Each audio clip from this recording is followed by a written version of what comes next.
La création partie 2. Créons l'homme. Genèse chapitre 1 verset 26. Puis Dieu dit, créons l'homme à notre image, à notre ressemblance. Qu'il domine sur les poissons de la mer, sur les oiseaux du ciel, sur le bétail, sur toute la terre et sur tous les reptiles qui rampent sur la terre. Pour mieux suivre cette étude, nous vous conseillons de vous munir de votre Bible et de lire tous les versets sur la création de l'homme. L'une des choses que nous remarquons lorsque nous lisons cette partie, c'est que contrairement aux autres créations, l'homme a été créé à l'image et à la ressemblance de Dieu. Ces deux termes sont révélateurs. Lorsque Dieu a eu la pensée de créer l'homme, c'est qu'il voulait être vu. Comme il est esprit, il ne peut donc être vu. Autrement dit, Dieu voulait s'exprimer visiblement en créant l'homme.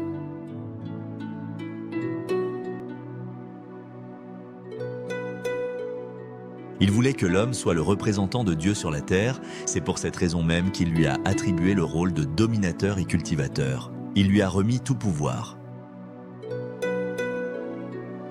Nous pouvons clairement dire, et conformément aux Écritures, que cet homme que Dieu voulait créer est aussi un Dieu, car il porte en lui les mêmes attributs que son Créateur. Voyez-vous où nous voulons en venir ?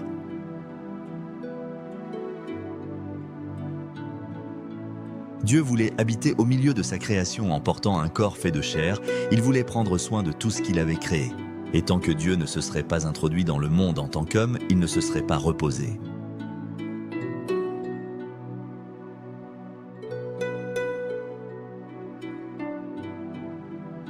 La Bible dit qu'au 7e jour, le jour précédant la création prophétique de l'homme, donc le 6e jour, Dieu est entré dans son repos, il a instauré le Shabbat. Cette volonté de Dieu viendra enfin se concrétiser par la création du premier homme tiré de la terre, Adam. Il devait dominer et cultiver la terre, prendre soin de tout ce que Dieu avait créé. Mais tout cela n'était que l'ombre des choses à venir. Adam était simplement une représentation du véritable homme. Voici ce que dit la Bible. Pourtant la mort a régné depuis Adam jusqu'à Moïse. Romains chapitre 5 verset 14.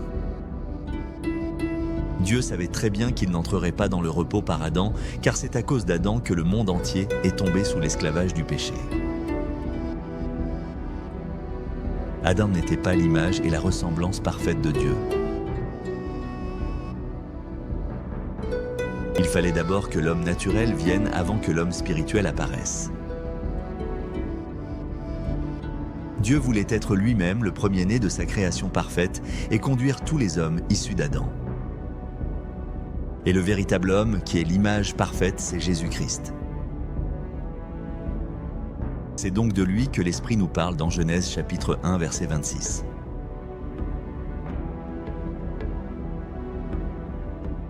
C'est lui qui devait venir dominer sur tout ce que Dieu avait créé et cultiver la terre, comme il le dit lui-même dans Jean 17 au verset 1 à 2. Tu lui as donné pouvoir sur tout être humain.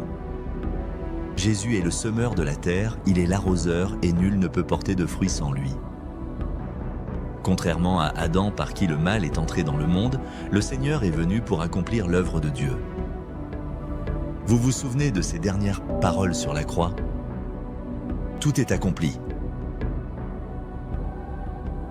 Il fallait donc que la parole de Dieu prenne chair, qu'elle habite parmi les hommes, qu'elle prenne soin de la création de Dieu et la sauve de ses ennemis. C'est le Seigneur Jésus-Christ, le véritable homme par qui Dieu le Père s'est reposé. Il est assis sur son trône au repos et nous invite aussi à entrer dans le repos qu'accorde le Fils de l'homme. Si Dieu a autant voulu entrer dans le repos, à combien plus forte raison nous avons nous aussi besoin d'y entrer ?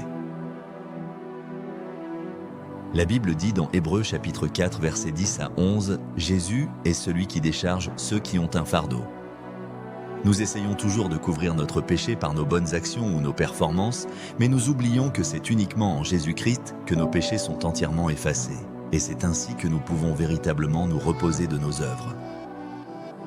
Dieu nous accorde son salut par la foi en son Fils qui a tout accompli. Nous sommes au 7e jour, reposons-nous en attendant son retour.